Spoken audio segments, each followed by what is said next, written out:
उनको तत्व ज्ञान हो गया जिन्होंने गुरु बना, ज्ञान को भगवान की प्राप्ति हो गई जिन्होंने गुरु बनाया, उनको जीवन मुक्ति मिल गई जिन्होंने गुरु बनाया। क्या किसी को हो गई हो तो बड़े आनंद की बात है, पर हमें विश्वास नहीं होता। एक तो वे लोग जिन्होंने गुरु बनाया है और दूसरे वे लोग जिन्होंने गुरु नहीं बनाया है पर सत्संग करते हैं। गुरु नहीं बनाया लेकिन सत्संग में जाते हैं। उन दोनों में आपको क्या फर्क दिखेगा, क्या अंतर दिखेगा? विचार करें कि गुरु बनाने से ज्यादा लाभ होता है या सत्संग में जाने से, सत्संग करने से ज्यादा लाभ होता है? आपने गुरु बनाया और आपको विश्वास है गुरु जी हमारा कल्याण कर देंगे, ऐसा भाव आते ही आपके साधना में ढिलाई आ गई। जो आप साधना करते, जब पूजा करते ना, उसमें ढिलाई आ गई, कम। जो गुरु जी तो आएंगे, अब हमें क्या करने की जरूरत है? इसलिए गुरु बनाने वालों में जितने राग द्वेष पाए जाते हैं उतना सत्संग करने वाले में नहीं पाए जाते। किसी को अच्छा संग मिल जाए तो वह किसी के साथ लड़ाई झगड़ा मार पीट नहीं करता, अच्छा संग मिलने पे। पर अपने को किसी गुरु का चेला मानने वाले दूसरे गुरु के चेले के साथ मारपीट करते हैं, ये देखा जाता है दुनिया में। गुरु बनाने वालों में कोई विशेष परिवर्तन नहीं दिखता, केवल एक अहंकार बढ़ जाता है कि हमने गुरु बना लिया, हमने गुरु बना लिया। इसके सिवाय कुछ नहीं होता। इसलिए गुरु बनाने से मुक्ति हो जाती है, यह नियम ही नहीं है। गुरु बनाना और बनना दोनों बड़े जोखिम की बात है। किसी का गुरु बन जाना है, किसी का शिष्य बन जाना, ये खेल तमाशा नहीं है। आप इस पर ऐसे समझो, कोई शिष्य बनने क्यों आया आपके पास?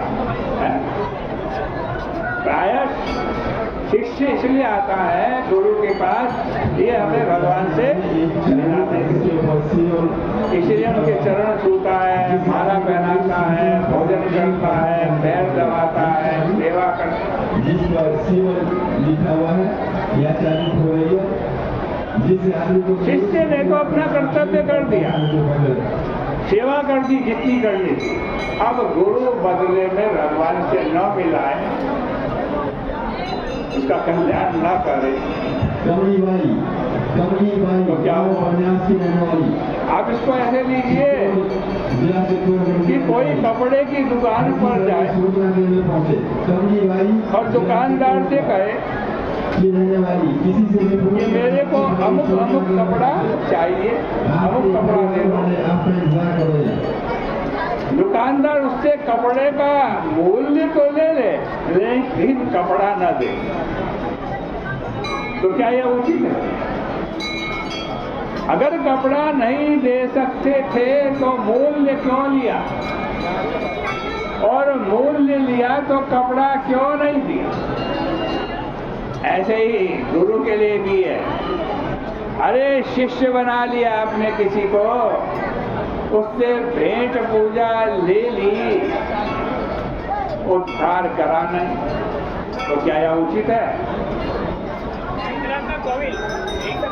पहले कोई आया कि गुरु जी उद्धार कर दो, गुरु ने कहा पहले चेला बन जा, तब उद्धार करो।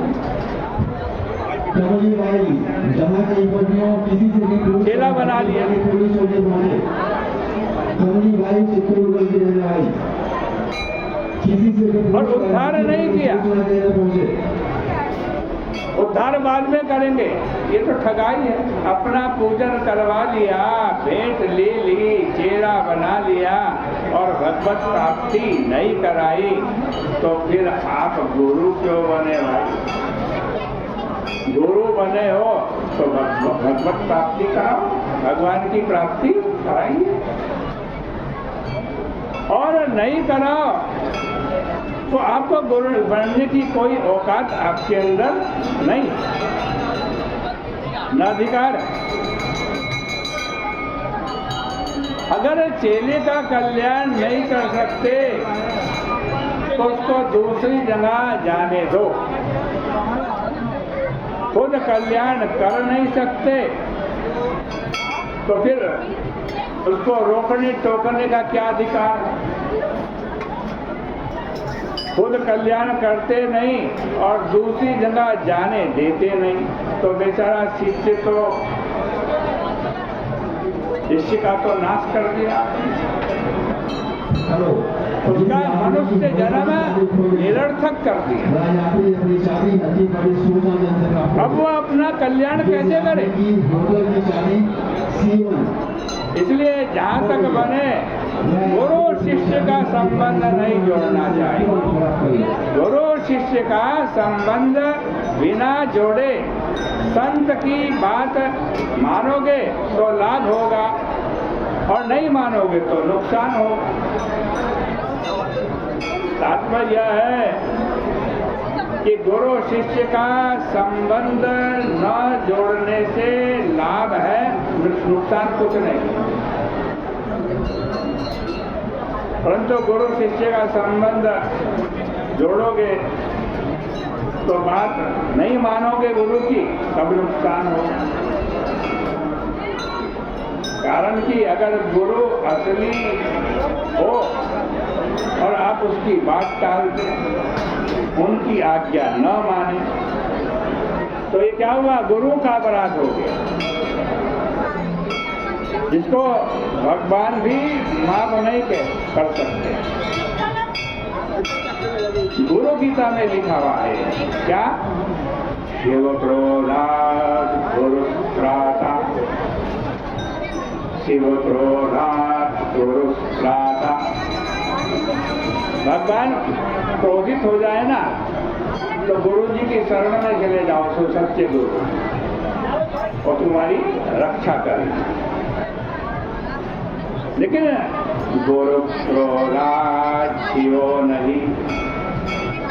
लेकिन यदि गुरु नाराज हो गए तो भगवान शंकर या भगवान भी कुछ नहीं कर सकते।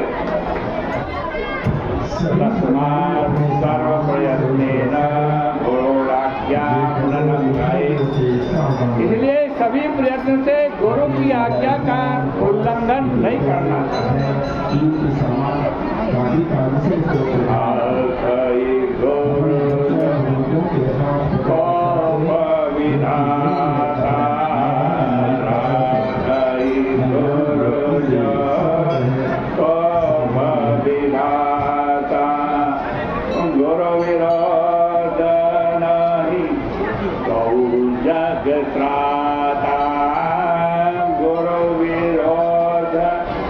नहीं तो जग त्राता। यदि भगवान नाराज हो जाए तो गुरु बचा लेगा, और यदि गुरु ही तुम्हारा विरोध करने लगे फिर कौन बचाएगा? लेकिन वो सच्चे गुरु की बात है जो आपसे भगवान को मिलवाना चाहता है, उस गुरु की बात है। लिखा है भागवत जी में, लिखा कि गुरु की महिमा गोविंद से भी ज्यादा बताई गई है? कबीरदास जी कहते गुरु गोविंद दो खड़े काके लागो पाए, बलिहारी गुरु आपने गोविंद दियो बताए। मेरे आगे गुरु और गोविंद दोनों खड़े हों और प्रश्न हो पहले किसका चरण स्पर्श करना है, पहले किसको प्रणाम करना है? तो कबीरदास जी कहते हैं पहले मैं गुरु को प्रणाम करूं, क्योंकि भगवान तक पहुंचाने का रास्ता गुरु ने दिखाया। बहुत महिमा बताई गई, पर महिमा उस गुरु की है जो शिष्य का उद्धार कर सके।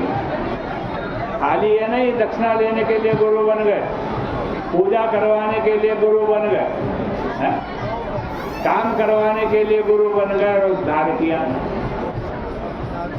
भागवत में लिखा है कि गुरु न सत्या भजनो न सत्या पिता न सत्यात् जननी न साक्षात् देवं न तस्यान्न पतेश्च शास्त्रस्यान् नमो चयेत्य समुपेत मृत्युम्।